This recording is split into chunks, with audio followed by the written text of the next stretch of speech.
Hey everyone, Warwick's here. Happy patch 10.1.5. Some really cool story stuff going on, a new mega dungeon going on, and a couple of new side activities. But we're going to be talking about the most important thing that happened in patch 10.1.5, the Guardian Druid changes. So this is a guide video, so we're going to be talking about all the basics that you're going to need to get started with Guardian Druid in patch 10.1.5. Now, this spec is already considered widely by majority of tank players to be the new top tank in WoW right now. And so you're going to see Bear a lot in a lot of different circumstances. You're going to see it in your highest keys. You're going to see it in your middle to low keys because new people are going to be playing the spec because the gear is really powerful. And you're going to see it in competitions like the Great Push that is upcoming because the spec is just in a really good place right now. It's probably a little bit too strong and an outliers in some ways, and we'll talk about those as we go through. But again, today's video, we're going to be talking about everything you need to get started. This is not going to be an advanced level guide. If you've been playing Bear for a while, a lot of this information won't surprise you, but we're not going to go over any sort of mega advanced tips or tricks to play the spec effectively. I will eventually do another video with the more advanced tips and tricks that I've learned and that I've picked up over time. But this video is going to be more about just getting things started. So what I mean when we get started. So we're going to be talking about your talents, your rotations, your stats, your consumables, your enchants, like just kind of everything that's going to kind of give you the foundation of what you need in order to play the spec very effectively.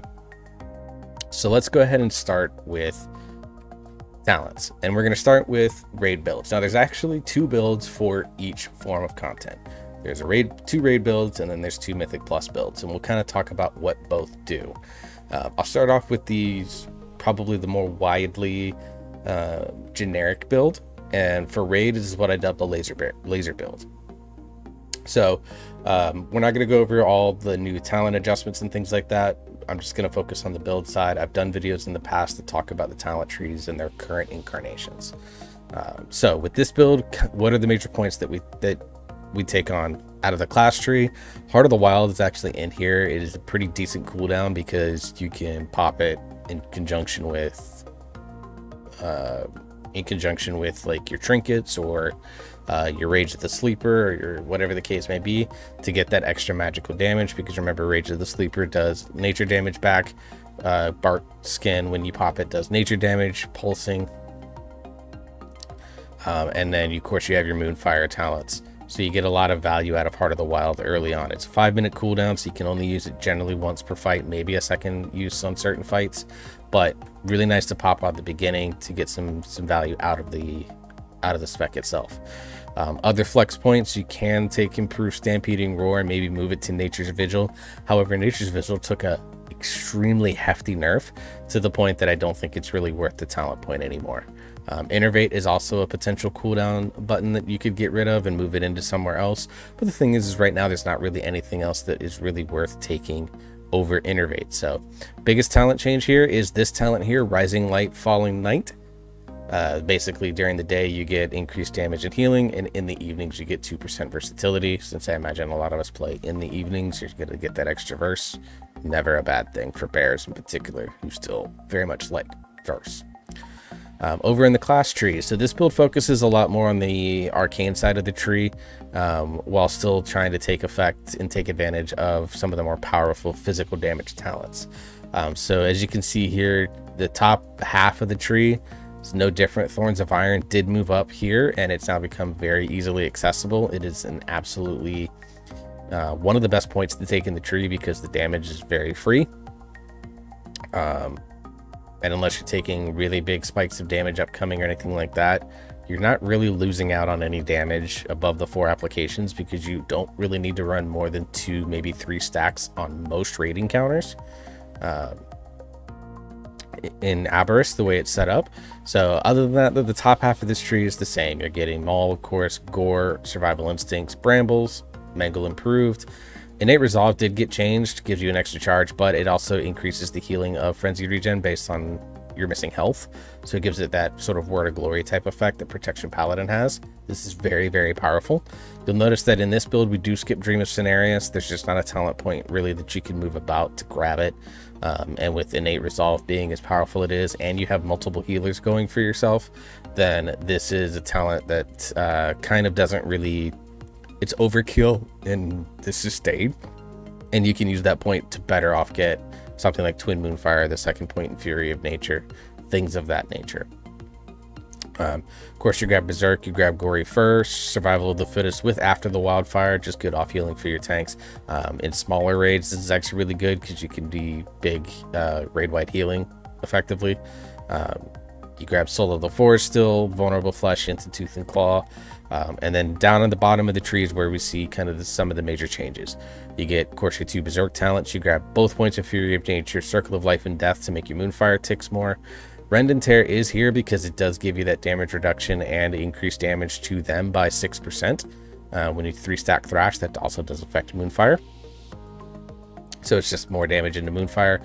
And Ursoc's Fury just gives you that a little bit of an absorb shield, so it's one of the better defensive talents that are out there. And Mauls, you can get to be pretty juicy with Tooth and Claw empowered Mauls, especially during your damage windows.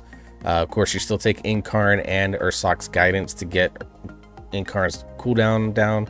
And then over here, when you look at the arcane side of the tree, you grab Galactic Guardian. Now, Galactic Guardian did get a change to where it doesn't consume itself. When it procs again, you have to actually use it before it'll proc again, which is a little bit of sad. Makes you more active in having to use Moonfire, but it is a small damage loss that was taken, but kind of overshadowed by the fact that we gained damage boosts in other areas. Twin Moonfire is still good, mainly for the 10% increased damage to Moonfire. It's just an effective use of the point. And it's better off than Scintillating Moonlight, getting a 5% damage reduction, which we don't really need with how tanky and sustainy this build is. These 2 points in Scintillating Moonlight, which were mandatory the last couple of patches, is really kind of out of the way. Moonless Knight got a really nice buff. It doubled it from 10% to 20%, so direct damage melee abilities against enemies afflicted by Moonfire cause them to burn for an additional 20% arcane damage. This really comes through, of course, with your big old and Tooth and Claw empowered Mauls. That extra damage, just a really nice damage. And then Rage of the Sleepers, just a really, really nice cooldown. So this is kind of the build. With this build, you're going to be trying to do everything you can to maintain Moonfire, is keep it at as close to 100% uptime as you can. Other than that, the rotation really stays the same. You want to get a Thrash off very quickly to get the bleed up so that your Mangle hits harder. So you're just going to be thrashing, mauling, Iron Fur to spend your Rage, Tooth and Claw being used on Maul. And then if you're either at like 3 stacks, you're not finding yourself taking a lot of damage, you use Maul as a rage dump. And then you use just your 2 main abilities, Thrash and Mangle, on cooldown, with Moonfire being maintained. And then you use Swipe to fill in the gaps between the cooldown abilities. Not very complicated, but definitely has a really satisfying loop feel to it because of the way the talents interact with each other, and you just react to your procs accordingly. Galactic Guardian procs, use it. If Gore procs, which gives you your, which resets your Mangle, and it gives it more rage gen, use it. When Thrash comes off cooldown, use it. All of that is there. So, and then biggest thing is, how do you spend your rage? Generally speaking, it's never a bad idea to spend it on Iron Fur because it's active mitigation. It's always going to be there. But as you get more comfortable with Bear and you kind of understand damage patterns, you can kind of look at different ways to manage your rage, so you can be a little more aggressive with your Maul versus having to fully dump into Iron Fur. Now, there is a second build that you can use. This is what I call the Dream of Cenarius physical build. So this forsakes a lot of the Moonfire, a couple of the Moonfire talents. Biggest changes here are that you are taking Dream of Cenarius, you are taking Vicious Cycle, and you're putting 2 points into Flashing Claws. So here you're sacrificing a point out of Fury of Nature, and potentially even 2 points if you wanted to grab something like Blood Frenzy. You're sacrificing Galactic Guardian, you're sacrificing Twin Moonfire. This build is much more focused on physical damage. It does have some really nice prescience for being a little bit more defensive but a little less damage overall. So if you're not sure about your encounters, or you're progging a new mythic boss and you want to be able to live as long as possible so your raid team gets an opportunity to see as much of the fight as you can, I think this build is going to be generally better for progression. Biggest things to make note of here: when you add in vicious cycle, you do have to track how many mauls and mangles you've been casting against each other, because they do increase each other's damage. So it is something to keep in mind when you do that. Most weak aura packages have a way to do that. The personal resource display, if you use just a complete default UI, also displays the buff. So you just have to know which buff to look for and go from there. This is a big key in making sure that you're maximizing your damage patterns as best as possible. And it requires you to be, I'll say requires, it does encourage you to be a little more aggressive with your rage spending on Maul versus on Iron first, so that you can maximize your mangle damage as well. So just something to be in mind there. And Flashing Claws here does give you the additional thrash potential there, but also gives you a 5 stack of thrash, so that you're getting 10% reduced damage and increased damage from Rend and Tear. So some really nice synergy there, which of course also means that Ursoc's Fury is going to be more prominent in this build as well. Other than that, rotation's pretty much the same. You don't change the rotation at all. You always thrash first so that you can get your threat and get your bleed going, and then you mangle immediately thereafter so that you can get the extra damage on it, and then you just swipe with Moonfire. Here, Moonfire is not nearly as important. This is definitely a much more sort of pure single target focused build that takes advantage of your off healing. It's less overall DPS than the Lazer build, because Moonfire is, not mitigated by any armor at all. It's just because it's magic damage. But you still want to maintain a Moonfire, because you take advantage of Moonless Night in particular, and Elune's favored with Fury of Nature, so you still have this little triumvirate plus your Circle of Life and Death. So Moonfire is important to maintain, but you're generally only going to be using this, in my opinion, in single target situations. So fights like Reshok, and then Magmarax, and fights like that. So these are the two builds for this. I'll link all of these. I'll try to link all of these in the description so that you can take advantage of them. For Mythic Plus, I'm going to go with this build as kind of the more generic, more useful build, depending on your setup here. So big differences here is that this again forsakes things like Lune's Favored and Moonless Nights and Fury of Nature, so that you can grab the 2 points in Flashing Claws, you get Blood Frenzy, and you grab Raise. And then over in the class tree, it does take Heart of the Wild again, but there's this flex point here in Innervate, where you can use it to grab something like Hibernate if you need it for certain affix weeks, Typhoon there as well, or you shuffle some points around to go grab Remove Corruption. You can also take a second point out of Nurturing Instinct to avoid the magical damage and healing. You can take Innervate out and put a second point here as well. So it just kind of depends. You have a flex point here. You can even take a point out of Well-Honed Instincts to put into Nurturing Instinct or into Innervate. Innervate in Mythic Plus, it's almost entirely dependent on your healer, and sometimes even if it's Tyrannical versus Fortified. If it's a long Tyrannical boss, Innervate may not be a bad idea, because your healer may need that mana assistance. But if it's like a Fortified week where your pulls are not nearly as long, but it just kind of depends. It almost depends entirely upon the healer. Someone like a Resto Druid or a Holy Paladin, where they're not, and my understanding is that they're not super mana inefficient. They're pretty efficient with their mana. Something like Innervate's not going to work in that comp, because you just won't really need it. So you can just take advantage of more damage and more sustain for yourself through Nurturing Instinct. However, if you run with like a Mistweaver or a Holy Priest or even a Disc Priest, where they kind of chug their mana if they're not being played carefully or being played well, then Innervate might be a nice useful tool for that healer to have. So it's completely a flex point. I take it here by default because it's just, I'm comfortable using it, especially now that's usable in bear form. But taking it out and putting the point into Nurturing Instinct, or pulling a point out of Well-Honed Instincts to go second in Nurturing Instinct, I think both are viable picks. Now this build I think is definitely a more advanced build because of the way that it plays, with cycling Raise with Vicious Cycle, and then Dream of Cenarius along with After the Wildfire. Now there is an argument that After the Wildfire you could potentially take out so that you can put a point into Fury of Nature or if you wanted to go grab a different defensive talent, you could grab a point in Layered Main, or you can grab a point in Elun's Favored. Like, there's some nice flexibility in this build, but I think after the Wildfire, at least until you get very comfortable with what your group comp can do, especially if you play with the same people all the time, I think it's just a very safe pick. And if you pug, it's an absolutely safe pick to keep your team alive. So what this build does is it really hammers home the fact that with Raze now no longer replacing Maul, you do have to find another keybind, but you have a really nice setup with this. It's kind of a well-rounded build, where you have Raze to be used on trash pulls, and then you can use Maul in those single target situations, or when you get down to one target in your trash pull or on your boss fights, things like that. Now, this build does take advantage of the fact that you have, again, Vicious Cycle, which does increase Raze's damage as well. So you have to play around Vicious Cycle, which does add a little bit of a add that little layer to the play style. But overall, it plays very similarly to how the raid build does. You're just focusing on using Raze as your spender when there's more than one target. If there's only one target, use Maul. More than one target, use Raze. And Tooth and Claw procs, when you get the Tooth and Claw, the damage reduction that you get off of that does work on every target you hit with Raze, which makes it a very powerful AoE rage spender.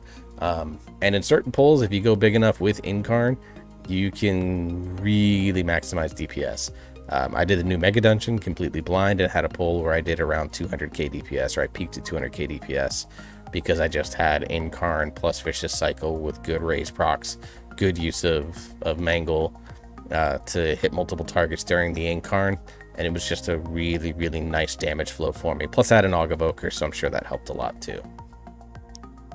I personally played this build in Mythic Plus. I really enjoy it. I think it's a ton of fun, and is a build that like I said, I think it's a little more difficult to play, but it is compared to the other build, but it does have, I think, a higher ceiling overall.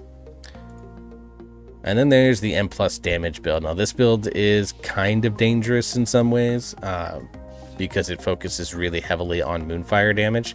Now it's going to be really high damage, but you sacrifice some of your defensive tools, like Rend and Tear and Ursoc's Fury in particular are the two big ones that you sacrifice in order to gain things like Galactic Guardian, Twin Moonfire, Elun's Favored, Moonless Nights. You rely heavily on things like Elun's Favored to really kind of set the standard for you, because you're also not running Dream of Cenarius in this build. So you rely heavily on After the Wildfire, good Iron Fur management, good Bark Skin and Rage of the Sleeper uptime, as well as Elun's Favored's healing with Innate Resolve kind of filling the gaps. It feels a much more akin to Bear of last patch, where you didn't actually go through and you sacrificed a lot of your defense in order to be able to do the necessary damage.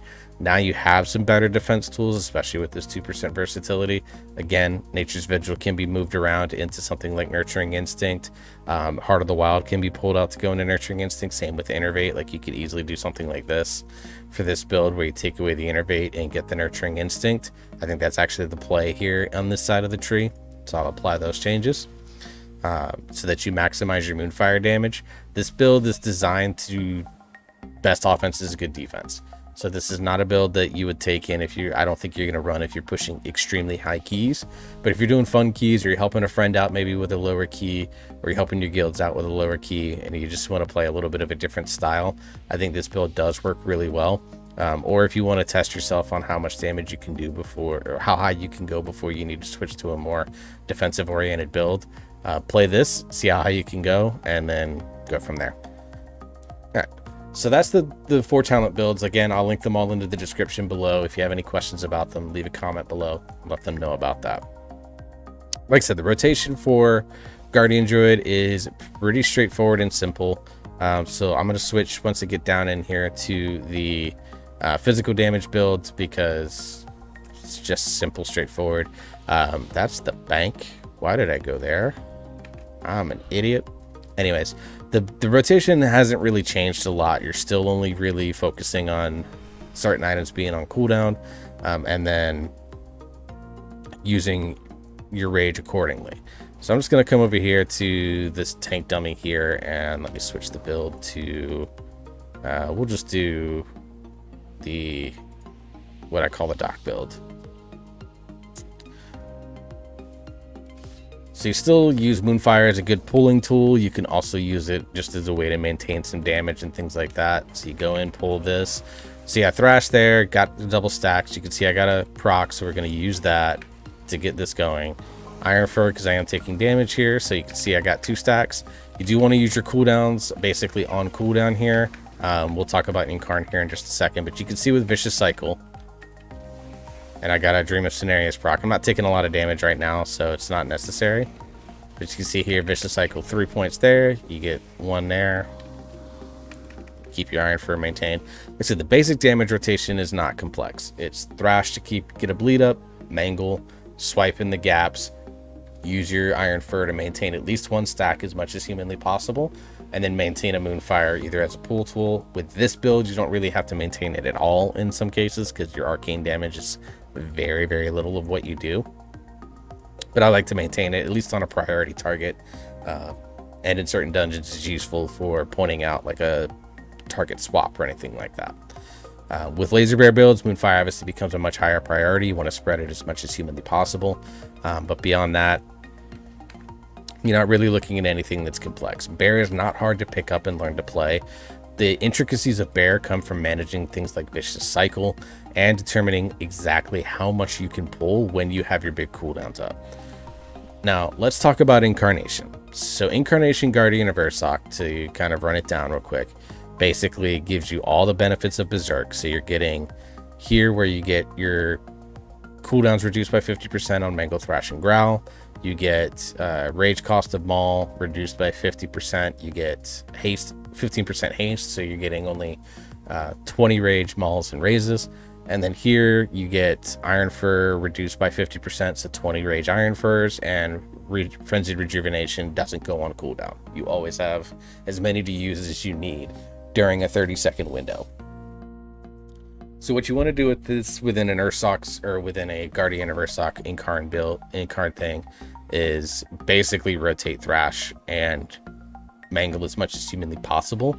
Because the cooldowns are reduced, you're generally not going to be using Swipe at all.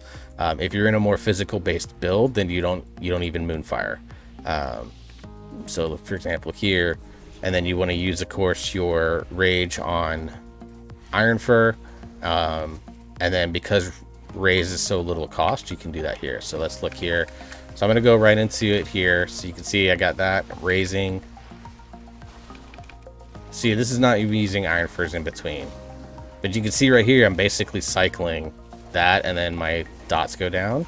Because I got multiple procs of the Thrash, I was able to get to 5 stacks very quickly. But you can see, basically, this is what you do. Because of Vicious Cycle, I'm getting multiple targets, getting my Vicious Cycle stacked up to 3 very quickly. And you just rotate the 2, and you can see, I mean, without even really using... I peaked at around 170,000 damage, and that was not even using Brambles or Rage of the Sleeper, which gives you 25% more damage. So Incarn, just a really powerful cooldown. It also gives you 30% health, so I hit something like 1.4 million fully buffed. It's a huge health pool. And then of course you get your Frenzied Rejuvenations, which are still on the GCD sadly, but you get an unlimited amount of them during that 30 seconds. So if you do take a lot of damage with Innate Resolve, you're just going to pump up. So that's it on the rotation side. Let's talk about your stats and a little bit about gearing as a result. Now, I'm not fully optimized this character. I've only picked backup as kind of like my main because of some things that happened within my raid team. You still want to get the Rashok staff if you can. Even the heroic one is still the second best weapon that you can get. The first best is the Mythic Rashok staff. But if not, making a Kinetic Pillar of the Isles at 443 or 447 is going to be a really nice alternative. So that's kind of it for weapons. Now, as far as trinkets go, you generally want to run double offensive trinkets. I don't have the greatest trinkets right now with Spore Pods on Idol of Pure Decay. There is a really nice cheat death trinket that's out of the new Mega Dungeon that you may want to go after. There's also a couple of really nice damage trinkets out of that. Other than that, it's your usual trinkets that you would think of. Harlan's Loaded Dice is going to be quite good for this spec, I believe. I think because really all the stats are good now. We'll talk about that in just a second. But you want to go find basically your best damage trinkets. Beacon, Anvil, Bomb Dispenser. All of those are going to be really good for you to have. And so it does allow you to be able to continue to maximize the damage, because there's not really good defensive trinkets out there, with the exception of the new cheat death one out of the new mega dungeon. Enchant, you can kind of see here now, this doesn't have it, but you can do homebound speed, you can do leech, you can do avoidance. Your cloak enchant, any of those are really fine. I do speed because I like having a zoom bear. I do have leech on my bracers right now because I also heal on this character, and these are the bracers that I use across all three. Now if I get another set of bracers that are haste mastery, I'll probably put leech on those, because that's what I'll use for my intellect set. And then for my agility set, I'll probably do even more speed, or maybe some avoidance. Waking stats, of course, 30, plus 30, or waking stats, just the best. It's like 30 gold on most servers. Sophic Devotion on the weapon. You can also do Shadow Flame Wreath if you have the money for it. It's still pretty expensive on a lot of servers, is my understanding. You can also do Wafting Devotion, which gives you the haste proc. All of these are pretty good. On the pants, you want the Fierce Armor Kit to give you the stamina and then the agility. You want the Shadow Belt class to give you the extra 150 stamina. I don't have one because there's still like 12,000 gold for no uncanny reason on my server. Plains Runner's Breeze or Watcher's Loam. You pick whichever one you want. And then for ring enchants, you can do Verse, you can do Haste, you can do Mastery.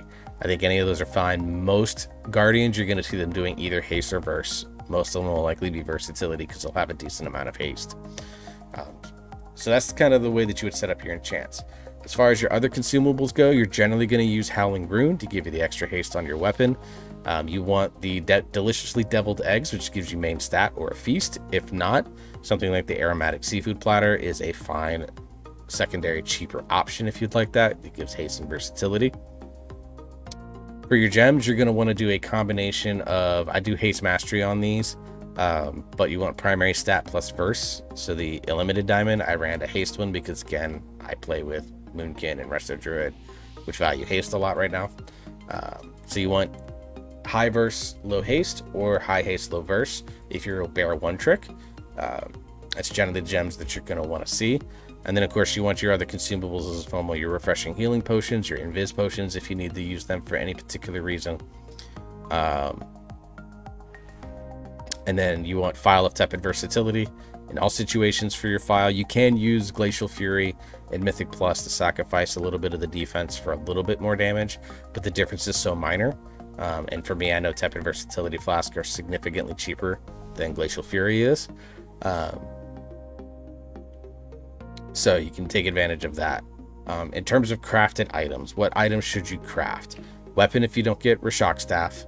Rings are always a good safe bet. Neck is always a good safe bet. And then the Decayed boots, because they have a nice embellishment on them. What should be using for embellishments? Shadow Flame Patch and then the Decayed boots are your two bests. And then, of course, the Flavor Pocket, if you can afford one, is a nice, that doesn't count towards your two. That is a very, very nice quality of life adjustment, because it makes your food buff persist through death, and it is an absolute lifesaver towards your consumption of food. And if you're like me and a Cultarian, you could probably consume a little less food. All right, so let's talk about stats to close this out. So stats. So in the past, Guardian Druid has been very haste verse heavy, because really that was the only thing that was affecting. Now they've made a small buff to mastery. They made it so that the healing off of your, there it is, that your maximum health and healing received did get a little bit of a boost, and then your attack power also got a little bit of a boost. They just kind of buffed the mastery a little bit, which made it a lot more valuable. And then with Dream of Cenarius being a viable pick in a lot of builds, crit has a lot of value as well, because not only does it give you dodge equal to your crit strike chance, it also increases your opportunity to get this Dream of Cenarius proc, which you can use on yourself to big heal yourself, or you can use it to help out your healer on teammates. Definitely recommend a mouse over macro for regrowth, or use the default Blizzard mouse over click thing, or the add-on click, which is what I use. So because of that, all four stats do have both offensive and defensive value. And so the reality of it is that you just kind of pick eye level. Now, if you have two pieces that are the same eye level and you're trying to determine what's generally going to be a better upgrade, Haste and Verse is just ever so slightly better than Crit and Mastery. So you want to go there if you can. But the reality is that if it's more than, like, I would argue even 5 item levels above what you have now, obviously weapons, even 3 item levels, it's a massive upgrade. You should not care what stats are on the pieces. You really value the agility and the stamina most of all. So if you have like the Crit Verse staff, for example, that's a perfectly acceptable staff compared to a Haste Verse staff. Like, there's legitimately not that much difference between the two. So you just kind of take eye level, which is really nice for Guardian Druids because you don't have to go target specific stats, which means that almost any piece that you get does have value, which is good. So it makes your gearing a lot smoother and a lot more, feel like it's a lot more effective. So anyways, guys, I know I've been ranting for about 30 minutes as I usually do about Guardian Druid, but that's the guide for patch 10.1.5, again, to get you started. Now, if you have any questions, comments, concerns, feel free to hit me up in the comments below. Remember to like, share, and subscribe to the video as well. YouTube guys, you know I've got to say it because it does actually help. Even a simple sub does make a big difference, and it's completely free to you. You don't get charged a damn thing for it. Now, I do have things like the super thanks, things like that enabled now that my channel does have monetization due to YouTube's new policies. So if you want to do that, completely optional. Please don't overspend on yourself to support me in that regard. If you can't spare the money, don't spare the money. If you can and you want to, it's there if you want, if that's what you want to choose to do with your money. Again, I'm not fired good. I'm fine. I have a good job, so I don't need the money, but I'm not going to say no if you decide that that's how you want to support me. But it's there if you want it. Other than that, subscribe. It's free. It supports in a big way and allows my video to be seen by everyone else. Anyways, guys, that's the end of the video. I appreciate you all very much for sitting through this with me today. Again, if you have questions, comment below and I'll answer them as best I can. Until the next video, I hope you all stay safe. I hope you're enjoying yourself. You're having fun. You keep on gaming, and I'll see you all in the next video.